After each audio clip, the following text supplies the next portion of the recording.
تو مغضوب آپ علیہ السلام تو غضب والی جگہوں سے سر پر کپڑا ڈال کے صحابہ کو بھی کہتے تھے جلدی سے گزرو، یہاں اللہ کا غضب نازل ہوا تھا، عذاب آیا تھا، اور ہم جن لوگوں پر غضب نازل ہو رہا ہے دنیا میں تو ان کو ہم جو ہے سینے سے لگائیں، دوستیاں کریں، اور جو ہے سفارتی تعلقات اور یہ چیزیں.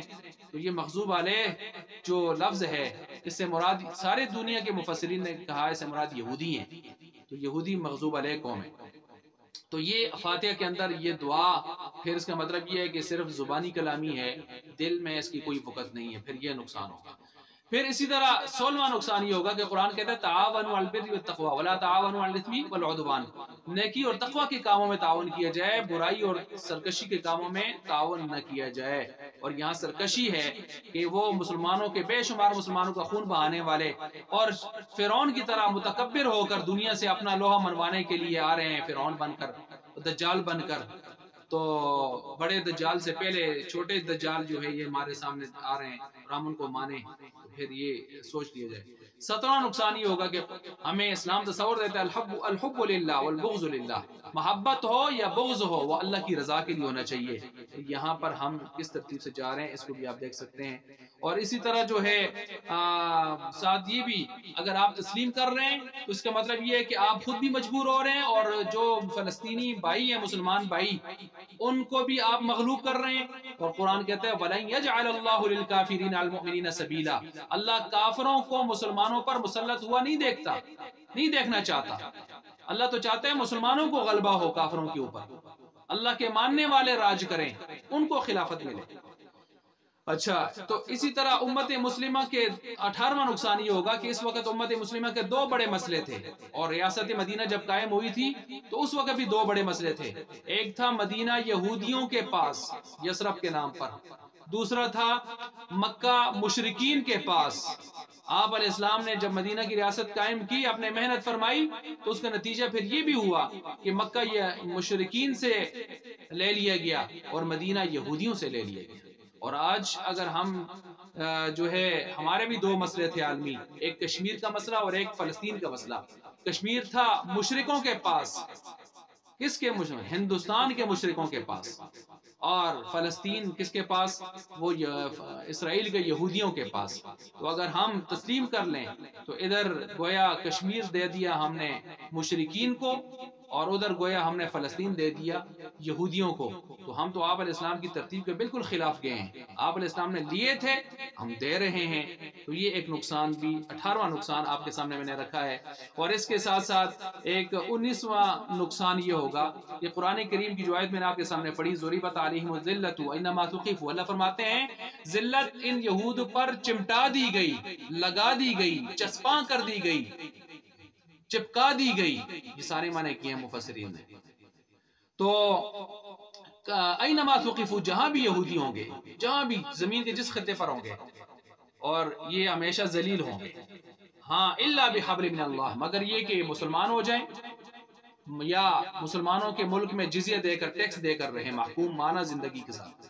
وحبل من الناس، یا کفار ممالک ان کی پشپنائی میں ہوں، ان کے بلبوتے پر، ان کے کھٹ پتری بن کر، جیسے آج اسرائیل، یورپ اور امریکہ ان کے سہارے پر، ان کے بلبوتے پر کھڑا ہے، وگرنہ اس کی خود ذاتی کیا حیثیت ہے. یا کچھ مسلمانوں کی حمایت ان کو حاصل ہو جائے تو تب، وگرنہ اپنی ذاتی حیثیت ان کی یہ ہے کہ اب قیامت کی صبح تک ذلت ان کا مقدر رہے گی. ذلت ان سے چپکا دی گئی ہے، چپکا دی گئی. وباءوا بغضب من اللہ، لیکن ہر حال میں اللہ کا غضب ان پر نازل ہوتا رہے گا، وہ غضب لے کر لوٹتے رہیں گے. اور ساتھ پھر اللہ نے فرمایا وَضُرِبَتْ عَلَيْهِمُ الْمَسْكَنَةُ، ہمیشہ کی پستی اور شکستی ان کا مقدر بنا دی گئی. اب اس آیت کو دیکھ لیں آپ، چوتھے پارے کی آیت ہے. اس میں تو قرآن ان کی شکستی، ہمیشہ کی شکستی کو اور پستی کو اور تنزلی کو بیان کر رہا ہے، ہمیشہ کی ذلت کو بیان کر رہا ہے. اور ہم ایسی قوم کو اگر تسلیم کر کے باقاعدہ ایک ریاست کی حیثیت ہماری وجہ سے بھی مل جائے کہ ہم بھی مانے کہ باقاعدہ ریاست ہے اور اپنے بلبوتے پہ کھڑی ہو رہی ہے، تو قرآن کے اس آیت کا جو ظاہری مفہوم ہے، کیا ہم اس کی خلاف ورزی کر رہے ہیں یا نہیں کر رہے ہیں؟ اس پر ذرا غور و فکر فرما لیا جائے.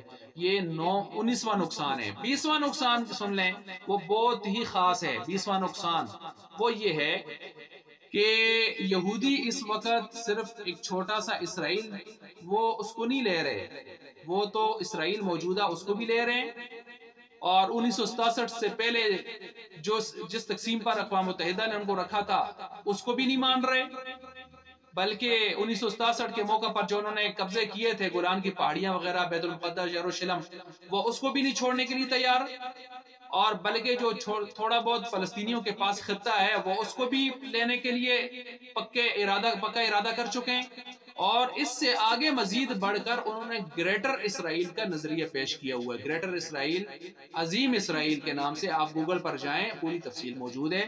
ان کا نظریہ یہ ہے ہمیں تو گریٹر اسرائیل چاہیے، وہ یہ ہے جس کا ذکر عام طور پر نہیں کیا جاتا، بہت کم لوگوں کو اس کی واقفیت ہے۔ وہ کہتے ہیں مصر بھی ہمارا، شام بھی ہمارا، سوڈان بھی ہمارا، عراق بھی ہمارا، سعودی عرب آدھا ہمارا۔ بلکہ اگر ان کی ذیلی آرٹیکلز کو اگر آپ پڑھیں اس حوالے سے، وہ تو کہتے ہیں مدینہ پر ہم تھے، حضور بعد میں آئے تھے، مسلمانوں کے نبی بعد میں آئے تھے، مدینہ بھی ہمارا، خیبر بھی ہمارا۔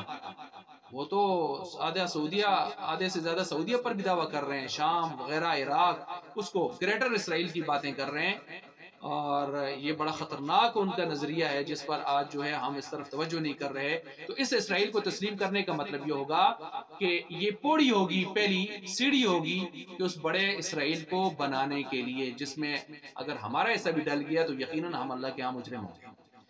21واں جو نقصان ہے وہ یہ ہے کہ اس وقت اسرائیل میں کوئی مسلمان تبلیغ نہیں کر سکتا، کوئی مسلمان وہاں پر اپنے مذہب کا پھیلاؤ یا بات نہیں کر سکتا، اور صرف ایک مذہب کو یعنی قادیانی مذہب کا سب سے بڑا مرکز پاکستان کے بعد اگر کوئی ہے تو وہ اسرائیل کے اندر ہے، اور ان کا باقاعدہ ایک بہت بڑا میوزیم بھی وہاں پر ہے۔ تو قادیانی ان کے آنکھ کھلا تبلیغ کر سکتے ہیں باقاعدہ، اور یہ بھی یاد رکھیں قادیانی جو ہیں یہ انہی کا چربہ ہے، یہودیت کا چربہ ہے اصل میں، تو باقاعدہ ان کا بہت بڑا مرکز ہے، وہاں پر میوزیم ہے، اور اصل میں یہ اسرائیل اور یہودی سمجھے دونوں، قادیانی اور یہودی، یہ ایک طرح کی لابی، ان کی جڑیں، یہ ایک ہی جڑ کے آگے دو پودے ہیں، اور اصل پیچھے یہودی اور اس کے بعد قادیانی، یہ سلسلہ آگے چلا ہے، انہی کا گماشتہ ہے۔ تو یہ سارے نقصانات پھر ہمارے سامنے آئیں گے۔ بہرحال یہاں پر کچھ حضرات، ایک آخر میں بات کر رہا ہوں وہ یہ ہے، کچھ حضرات یہاں پر قرآن کی آیت کوٹ کرتے ہیں، یا قوم ادخلوا الارض المقدسۃ التي كتب اللہ لکم، کہ داخل ہو جاؤ مقدس سرزمین میں۔ بھائی وہ تو شام کی سرزمین ہے، اگر فلسطین ہے، بیت المقدس بھی مراد ہے وہاں سے، تو پھر وہاں پر آگے شرط لگائی ہوئی ہے وَلَا تَرْتَدُّوا عَلَىٰ أَدْبَارِكُمْ فَتَنْقَلِبُوا خَاسِرِينَ، تم داخل ہو جاؤ لیکن مرتد نہ ہونا، اپنے قدموں کے اوپر الٹے قدموں نہ پھر جانا، وگرنہ تم خسران میں، دنیا آخرت کی بربادی میں چلے جاؤ گے۔ تو اب دیکھیں جہاد کا حکم ہوا تھا قوم عمالقہ کے ساتھ، آگے شرط لگائی گئی تھی کہ تم نے مرتد نہیں بننا، یعنی تم نے الٹے پاؤں نہیں لوٹنا، جہاد کرنا ہے، کیا تھا انہوں نے؟ نہیں کیا تھا۔ 40 سال تبھی جو ہے مقام تی کے اندر جو ہے میدان تی کے اندر وہاں پر ان کو بطور عذاب کے رکھا گیا گویا۔ تو اگرچہ نعمتیں اللہ کی طرف سے اترتی رہی نبیوں کی برکت سے، موسیٰ علیہ السلام، ہارون علیہ السلام کی برکت سے، لیکن انہوں نے نبیوں کی نہیں مانی، جہاد نہیں کیا، تو گویا الٹے پاؤں لوٹے نا، اور جب الٹے پاؤں لوٹے تو قرآن نے کہا فَتَنْقَلِبُوا خَاسِرِينَ، پھر تم خسران میں، نقصان میں ہوگے۔ تو نقصان والے لوگوں کے لیے کیسے مقدس سرزمین ان کو یا بیت المقدس ان کے نام الاٹ ہو سکتا ہے؟ تو کتبہ کا معنی الاٹ والا کرنا بھی ٹھیک نہیں ہے، اور فَتَنْقَلِبُوا خَاسِرِينَ بھی بتا رہا ہے کہ یہ جو ہے اس کے اہل نہیں ہے، اور کتبہ کا معنی یہاں پر الاٹ کرنا ٹھیک نہیں ہے، کتبہ کا معنی ہے قدرہ، فرض کر دیا گیا ان کے لیے، فرض کے معنی میں آتا ہے، اور ایک مطلب یہ ہے کہ فی اللوح المحفوظ، اس کو لکھ دیا گیا لوح محفوظ میں، لیکن شرط یہ لگا دی گئی کہ ایمان، اطاعت، جہاد وغیرہ اس وقت کے لحاظ سے، لیکن انہوں نے نہیں مانا، اور پھر آگے چل کر جو ہے یہ ارتداد میں اور زیادہ چلے گئے۔ اور پھر یہ بھی ہے کہ کتبہ کا معنی امر اللہ نے حکم دیا تھا بدخولیہا، اس میں داخل ہونے کے ساتھ، اور آگے شرط پھر وہی تھی۔ تو بہرحال یہاں پر کتبہ کا معنی الاٹ کرنا، ان کے نام بائی نیم رکھ لینا، یہ چیز جو معنی کر رہا ہے بالکل غلط کر رہا ہے، وہ معنی یہاں نہیں بن رہا۔ کیسے بن سکتا ہے جب قیامت آپ علیہ السلام کے آنے کے بعد یہ سرزمین پر ساری کائنات کی سرزمین بشمول جو ہے فلسطین اور بیت المقدس اور شام، اللہ تعالیٰ نے وعدہ فرما دیا وعد اللہ الذین آمنوا منکم وعملوا الصالحات لیستخلفنہم فی الارض کما استخلف الذین من قبلہم، کہ اللہ نے وعدہ فرما دیا ہے کہ آپ علیہ السلام پر ایمان لانے والے، نیک اعمال کرنے والے، ساری دنیا پر خلافت کا حق ان لوگوں کا ہے، اور ساری دنیا میں آ کے آیا بیت المقدس، اور یہ نہیں آتا، تو جب ان کے نام الاٹ کر دیا ہے تو وہاں کیا یہاں پر جو ہے لَيَسْتَخْلِفَنَّ فِي الْأَرْضِ اس میں جو ہے وہ شام وغیرہ یا فلسطین کا علاقہ نہیں آئے گا؟ یہ کس مفسر نے نکالے آج تک؟ اور پھر اسی طرح جو ہے حضرت عمر صلی اللہ علیہ وسلم میں جب کتبہ کا معنی حضرت عمر نہیں سمجھے تھے، انہوں نے کیوں جا کے جہاد کروایا ابو عبیدہ بن جراح صلی اللہ علیہ وسلم سے؟ اور کیا اس کا معنی صلاح الدین ایوبی نہیں سمجھے تھے، اور جو فاتحین ہیں، مسلمان ہیں، مجاہدین ہیں، کیا وہ معنی نہیں سمجھے تھے؟ اچھا کیا جو آپ علیہ السلام نے فرمایا ہے کہ ایک غزوہ ہند ہوگا اور ہندوستان فتح ہوگا اور یہاں کا خزانہ بھی لے جا کر مجاہدین عرب اور عجم کے مجاہدین، ساری دنیا کے مجاہدین اکٹھے ہو جائیں گے اور یہاں کا خزانہ ہندوستان کا لے جا کر بیت المقدس پر لگایا جائے گا؟ تو بیت المقدس پر خزانہ جا کے کون لگا رہے ہیں؟ مسلمان مجاہدین لگا رہے ہیں۔ یہ آپ الاسلام کی طرف سے جو ہے بشارتیں حدیث میں موجود ہیں، تو جب ہے ان کا تو یہ کیسے جا کے وہاں خزانہ لگا رہے ہیں مسلمان؟ اس لیے آیت کی غلط تشریح نہیں کرنی چاہیے، کوئی بھی ہو، بڑا ہو چھوٹا ہو، سب ہمارے لیے قابل قدر ہیں، قابل احترام ہیں، لیکن جو بات غلط ہے اس کو غلط کہنا چاہیے، جو صحیح ہے اس کو صحیح کہنا چاہیے۔ پر آخر میں یہ بات بھی آپ کے سامنے رکھ رہا ہوں کہ اگر دیکھا جائے خلاصے کے اعتبار سے تو تین قسم کے نظریے ہمیں نظر آتے ہیں اسرائیل کے حوالے سے۔ کچھ لوگ یہ کہہ رہے ہیں کہ تسلیم جس طرح اسرائیل چاہتا ہے اسی طرح تسلیم کر لیا جائے، یہ تو سب سے غلط اور خراب اور فاسد نظریہ یہی ہے۔ جیسے آج ہمارے بھی دائیں بائیں بہت سارے ایسے جو ہیں قرآنوں میں دوسرے تیسرے ایسی باتیں کر رہے ہیں، ان کو تو اسرائیل کا نہ جغرافی کا پتہ ہے، نہ ان کو پیچھے تاریخ کا پتہ ہے، نہ ان کو پوزیشن کا پتہ ہے، نہ کسی قسم کا، اور وہ نہ ان کو آج کی صورتحال کا پتہ ہے۔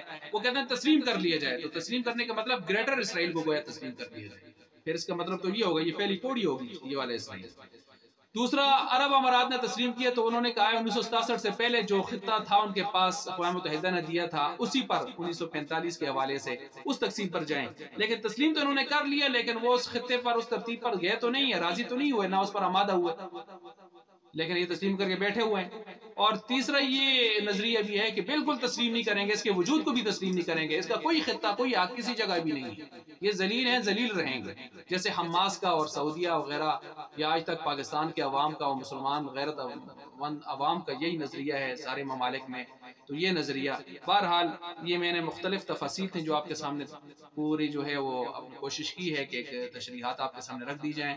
اللہ تبارک و تعالی ہمیں حق سچ سمجھنے کی اور اس پر عمل کرنے کی اور بولنے کی توفیق عطا فرمائے۔ وآخر دعوانا ان الحمدللہ۔